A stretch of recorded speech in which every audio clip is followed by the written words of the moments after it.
The epic saga of the Internet. From Cold War shadows to a world connected. Shadows of the Cold War, a world on the brink.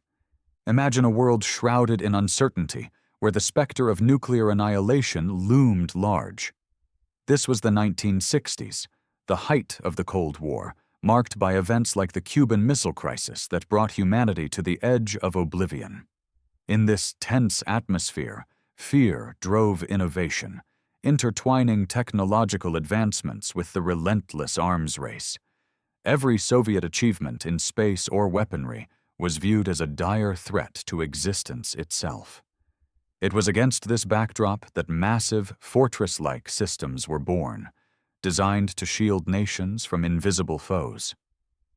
Among these giants stood the Semi-Automatic Ground Environment, SAGE, a pioneering air defense system erected in the early 1960s. As a forerunner to today's computer networks, SAGE was an enormous, centralized behemoth comprising 23 direction centers dotted across the United States. Each center sprawled over roughly 2,000 square meters, housing the colossal ANFSQ-7 computer that could monitor up to 400 aircraft at once. This monumental endeavor, spanning 6 years and costing $61 billion, functioned much like a telephone switchboard. Data converged at a central point, where operators wielded light guns to direct interceptor commands. Yet, for all its grandeur and sophistication, SAGE harbored a fatal flaw that was painfully evident. Its centralized design rendered it a prime target. A single devastating blow could obliterate the hub, paralyzing the entire network and stripping the nation of its defenses. This inherent vulnerability in centralized architectures sparked a paradigm shift in communication evolution. SAGE, though a marvel of engineering, became the ultimate counterexample to the future. Its rigid, top-down hierarchy revealed the need to discard outdated methods for something revolutionary, a decentralized framework capable of withstanding assaults.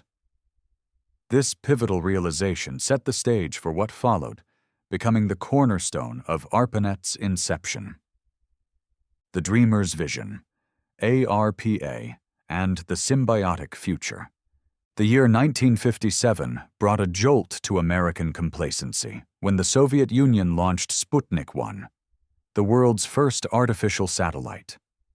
This technological surprise ignited widespread panic, prompting the creation of the Advanced Research Projects Agency, ARPA.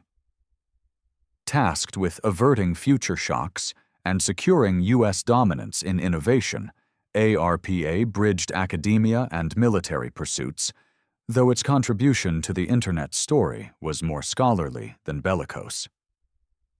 In 1962, J.C.R. Licklider, affectionately dubbed Lick, assumed leadership of ARPA's Information Processing Techniques Office, IPTO. Drawing from his SAGE experience, Licklider recognized the untapped promise of interactive computing. A visionary far ahead of his era, he penned the groundbreaking 1960 essay, Man-Computer Symbiosis, envisioning computers not as mere number crunchers, but as intellectual allies enhancing human cognition. He fantasized about an intergalactic computer network, linking all of humanity. This idealistic, academically rooted dream propelled ARPANET forward.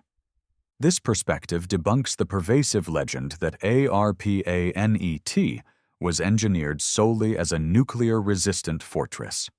While embedded in popular lore, this notion is inaccurate. Charles M. Hertzfeld, ARPA's ex-director, clarified that the initiative stemmed from the exasperation over scarce, high-powered research computers and the geographic barriers facing scientists. The core aim was resource sharing and collaborative research among ARPA-backed scholars. Naturally, survivability studies, like Paul Baran's at RAND, factored in, echoing the Cold War ethos.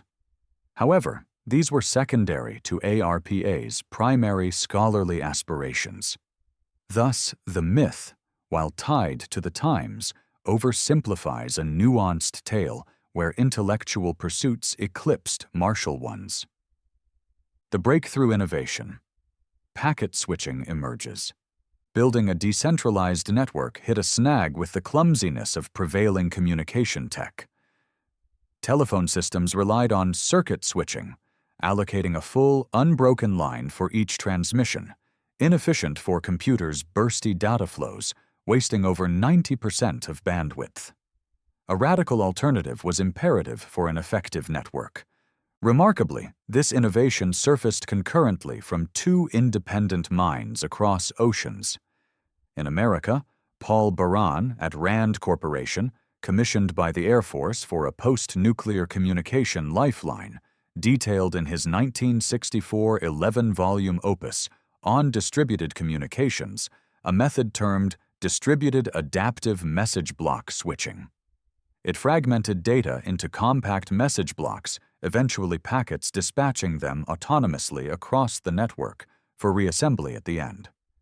Simultaneously, in Britain's National Physical Laboratory, Donald Davies devised a parallel concept, coining packets and packet switching in 1966. His 1967 U.S. Symposium presentation captivated ARPANET architects. Packet switching mirrored the Postal Service, contrasting telephones by enveloping each packet with an address, allowing independent routing, detour capabilities for reliability, and endpoint reassembly. This principle underpins the contemporary Internet. Its dual invention highlights its inescapable logic and pivotal role in networking. Davies further championed the end-to-end principle, delegating error handling to network extremities rather than middles. The dramatic debut. The Internet's opening line. Armed with packet switching, ARPA transitioned from theory to action. In January 1969, Cambridge's Bolt, Beranek and Newman, BBN, secured a $1 million deal to construct the network. By year's end, ARPANET debuted with 4 nodes: UCLA, Stanford Research Institute, SRI, UC Santa Barbara, UCSB, and University of Utah. Each featured an Interface Message Processor, IMP, as a data gateway. The air crackled with anticipation on October 29, 1969, at 10:30 p.m. Pacific Time. UCLA graduate Charlie Klein, guided by Professor Leonard Kleinrock, aimed to remotely log into SRI's system 500 kilometers distant with the command login. The ensuing episode etched itself into tech folklore.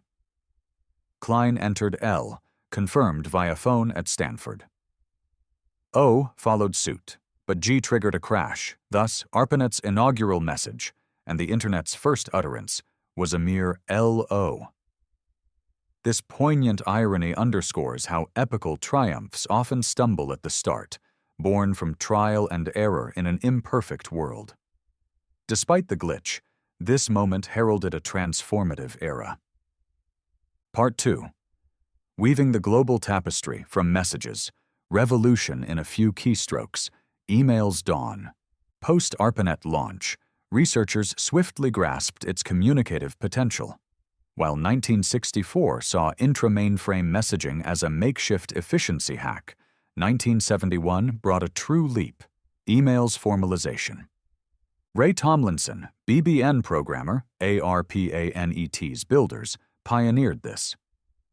Crafting SNDMSG for local user messaging and ReadMail for receipt, alongside CPNet for inter-machine file transfers, Tomlinson ingeniously merged them. This enabled cross-computer, cross-ARPANET messaging. His inaugural email's content is legendary yet elusive, perhaps QWERTYUIOP, or forgotten trivia. In 1972, Larry Roberts enhanced it with sorting and forwarding tools. Astonishingly, by 1973, email dominated 3/4 of ARPANET traffic, morphing a resource-sharing net into a communication hub. The overlooked icon. The tale of @. Beyond email's birth, Tomlinson immortalized the @ sign as the divider in addresses, distinguishing user from machine, unneeded in single-system messaging, but vital for routing. Why @ Present on teletype keyboards, and unlikely in names, it served as a clear delimiter. Previously a commercial shorthand, at a rate of, e.g., 7 widgets at £2 per widget, it bore quirky monikers worldwide: Armenian Ishnik, puppy; Danish Snabele, elephant's trunk. A 2012 German trademark bid sparked legal intrigue. Tomlinson's instinct proved flawless, and endures as a digital staple, emblematic of the era, expanding horizons from ARPANET to Internet. Mid-1970s growth exposed ARPANET's interoperability woes with nets like SatNet and AlohaNet, akin to linguistic silos without interpreters. Vint Cerf and Bob Kahn resolved this in 1974 with TCP/IP. TCP packetized data, IP addressed packets for cross-network traversal and reassembly. This birthed the network of networks, the Internet. By 1983, TCP/IP standardized military nets, integrating ARPANET into a vast decentralized expanse. Milnet emerged that year for secure military ops as ARPANET opened up. Cultural metamorphosis. The rise of cyberculture. Initially elite for military and academia, ARPANET paralleled societal shifts. 1960s viewed computers as oppressive symbols, fueling protests like Berkeley's punch card necklaces decrying dehumanization. By mid-1970s, affordable personal computers reframed them as connective tools. Timothy Leary's cyberculture blended counterculture with cyber realms. Stuart Brand's Whole Earth Catalog fused tech with ecology, psychedelics, and communes, viewing it as liberatory. This fusion seeded hacker ethics and online communities, steering ARPANET toward openness. Echoes and farewell.